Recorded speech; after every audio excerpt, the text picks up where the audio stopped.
그 다음 또 많이 받는 질문 중에 하나가 그 정관안에 네네. 이 퇴직 지급 배수율이라고 많이 물어보거든요. 네네. 근데 이런 것들을 어떻게 적용해야 되는지 그 기준에 대해서 물어보는 분들이 굉장히 많아요. 퇴직금 지급 배수율은 임원분들에 한해서만 존재를 해요.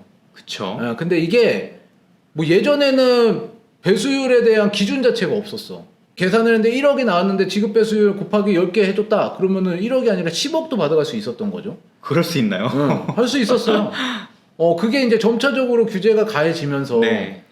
그러니까 만약에 2020년도 기준으로 했다라고 했을 때는 19년도는 3배가 됐어. 네네. 근데 2020년 이후엔 2배야. 네. 근데 만약에 설립을 15년도에 했어. 네네. 15년도에 했을 때는 기준 자체가 언제예요?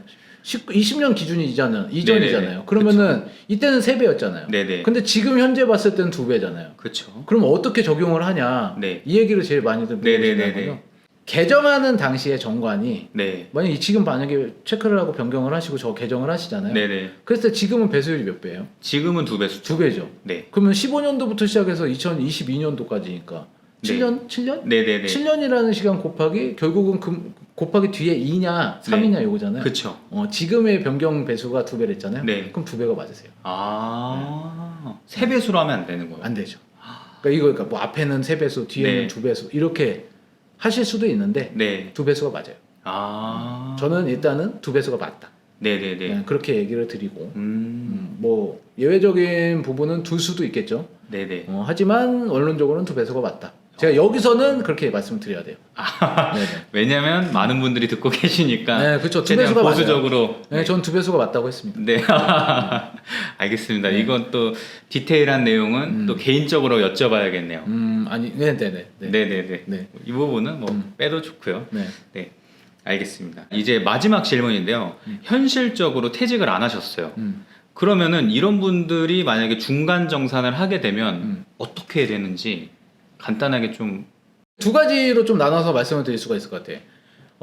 아까 전에 얘기했던 거 중간 정산에 대한 사유가 발생을 했잖아요. 네네. 그러니까 이게 퇴직금의 가장 그 송금 삽입을 할 수 있는 첫 번째 조건이 뭐냐면은 이 퇴직금은 일시불로 지급하게 돼 있어요. 일시불로. 네, 일시금으로 지급하게 돼 있어요. 한 방에 줘야 된다는 얘기야. 네네네. 한 방에 주지 않고 나눠서 줬다라고 하면은 송금 삽입 자체가 불가능해지거든요. 만약에 퇴직금이 전체 근무 기간을 따졌을 때 10억인데 네. 중간 정산을 한번 했어. 네. 그 5억을 줬어요. 네.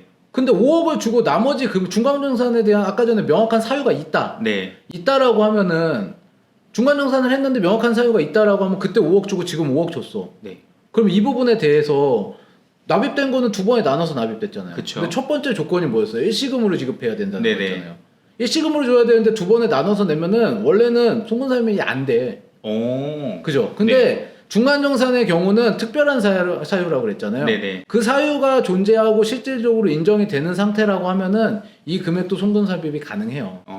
근데 이게 아니라 일반적으로 분급으로 나눠서 줘야 된다. 네. 제가 그랬잖아요. 퇴직금을 받아야 되는 대표님들이 계시는데 이 퇴직금 자체가 작은 금액이 아닐 거라고요. 그쵸. 근속연수가 길어지고 뒤로 가면은 급여가 올라가지 떨어지는 경우는 거의 없거든요. 네. 그렇기 때문에 모수 자체가 커지기 때문에 퇴직금도 굉장히 많이 발생을 해요. 근데 이게 준비된 재원이 없이 이거 이만큼 받았으니까 나중에 또 나눠서 받지. 이거는 뭐냐면은 실질적인 퇴직으로 보지 않는다는 얘기예요.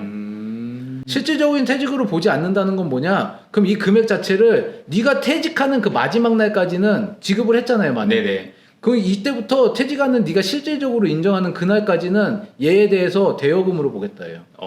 그럼 가지급금 처리한다는 얘기거든요. 되게 무섭네요. 그렇죠. 그러면은 실질적인 퇴직이 이루어지는 시기까지는 내가 가지급금에 대해서 불리하게 작용하는 것들 있잖아요. 네. 법인 입장이든 개인 입장이든 모두 다 적용이 될 수밖에 없어요.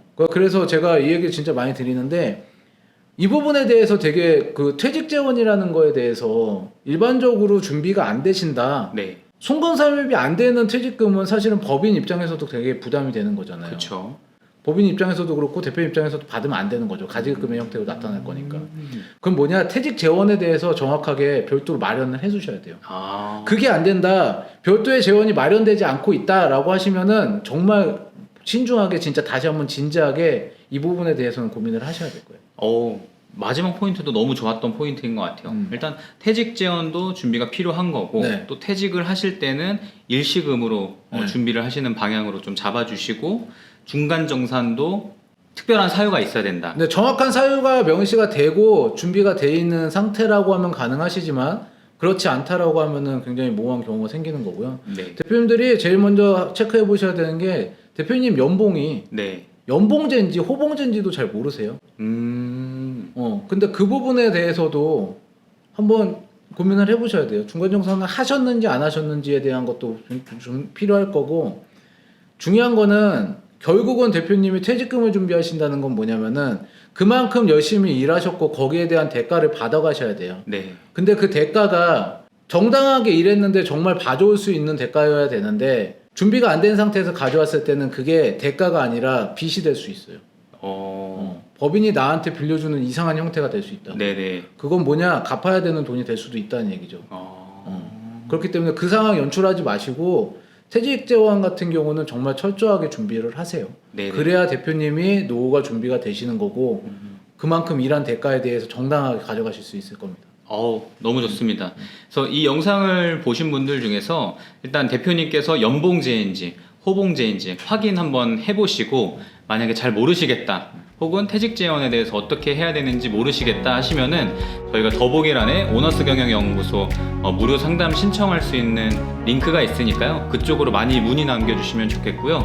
앞으로 더 좋은 컨텐츠로 인사드릴 테니까 이 좋아요와 구독 그리고 알람 설정까지 잘 부탁드리도록 하겠습니다. 오늘 이렇게 시간 내주셔서 퇴직금 얘기해주신 김 이사님 너무 감사드립니다. 네, 알겠습니다. 감사합니다. 감사합니다.